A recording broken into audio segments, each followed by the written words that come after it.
Okay, so hello. As I told you that as structuralism and post-structuralism, we are done with both the topics.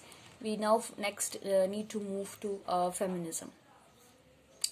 Now, first of all, we need to actually talk about the definition of feminism. That what is feminism? We have a general conception regarding feminism. That feminism means anti-man, anti-masculine. Feminism means going out on the streets with flags. Feminism means not getting married. Feminism means quarreling with the men of the society at every topic. So all of us, we have, we have constructed our own conception regarding feminism. But what it actually is, what is its genealogy?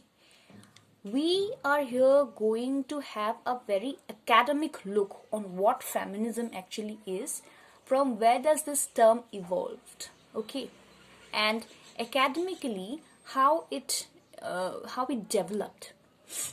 So first of all, talking about feminism, the very clear thing is it is actually a movement. Feminism is a movement, and this movement reached its zenith, reached its peak in 1960s.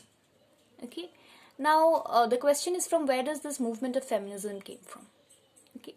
And in one of my last class, I told you that feminism as a movement, I will show you that how it was born out of the post-structuralist movement.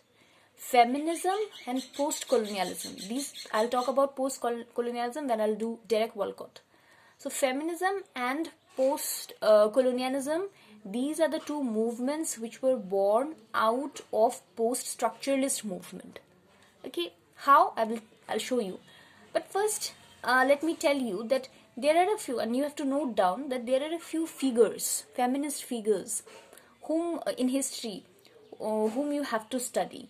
And these are all the Western feminist figures. Okay, we will start with Mary Wollstonecraft, who is, it is said that she laid the foundation of the feminist movement in the Western culture. So one is Mary Wollstonecraft. Okay, Mary, M-A-R-Y, Mary Wollstonecraft, Wollstonecraft,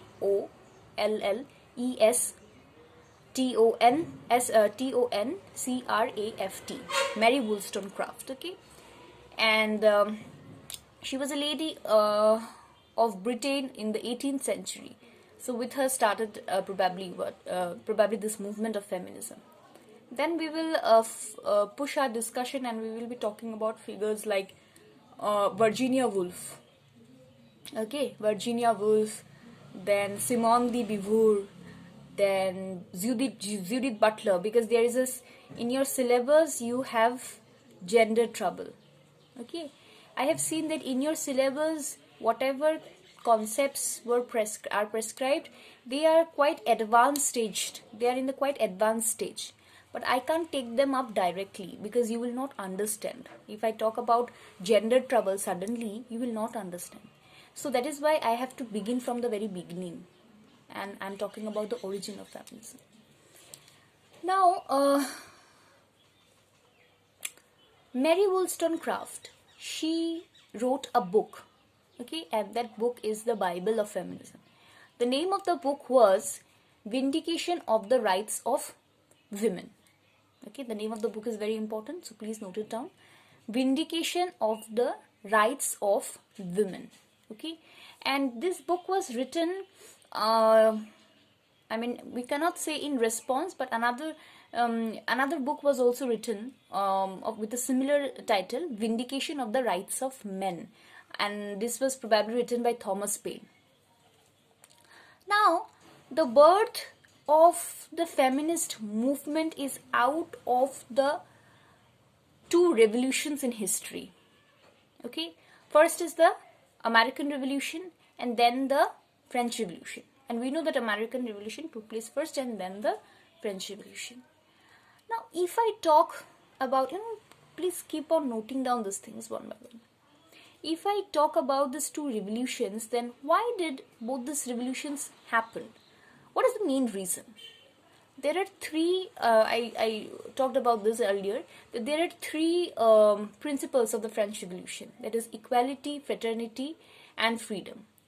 Basically, you will see that freedom is the fundamental thing due to which both these revolutions happened, and probably most of the revolutions happened in the human history. So it is that the lower class people, they wanted a freedom of their own. They wanted their rights. Okay, this is why the French Revolution and the other kind of revolutions, all these revolutions happened. Because earlier, if I talk about the Middle Ages, as I told you, our entire life was governed by divinity, by God. Okay, and all of us, we were divided into different classes. I'm talking about the Western society only. They were divided into different classes. Okay, and the only institution which they used to believe is God.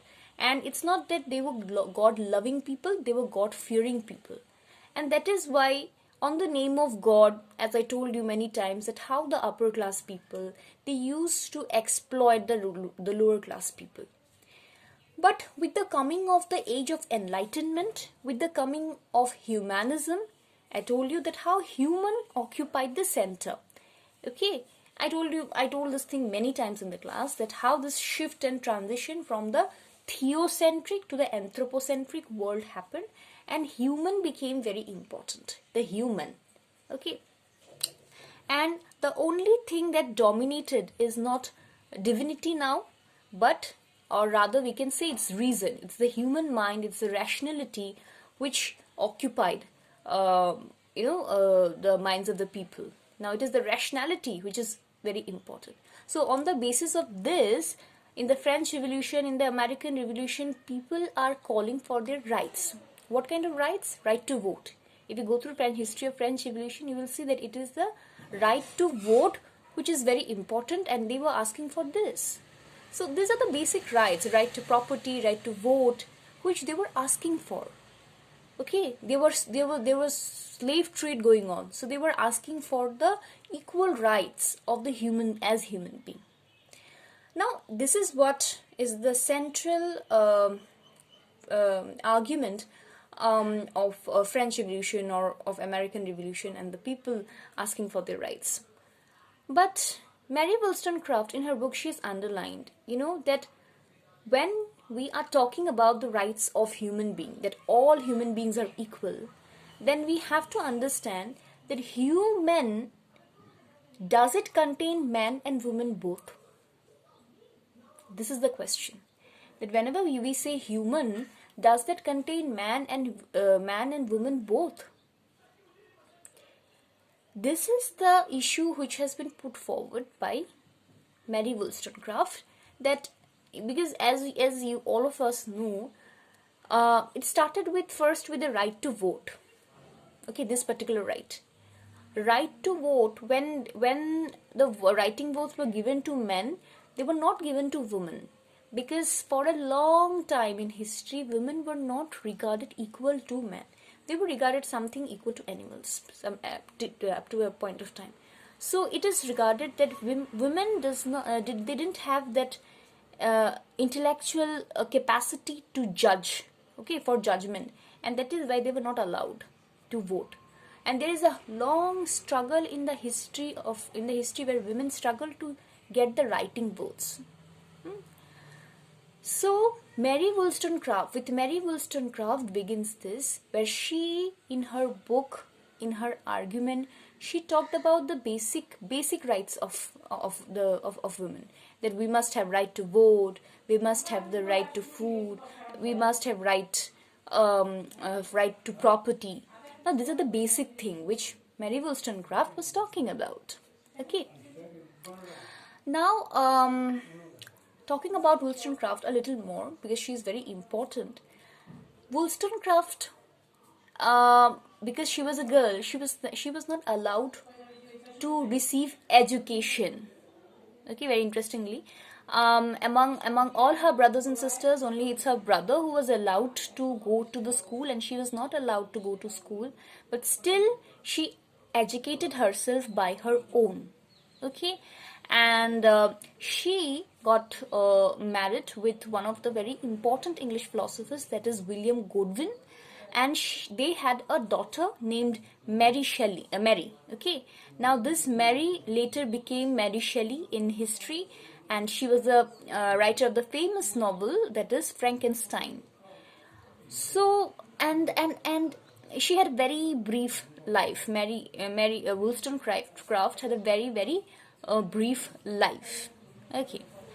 Now, one thing, I mean, the approach with which you must begin is to understand feminism.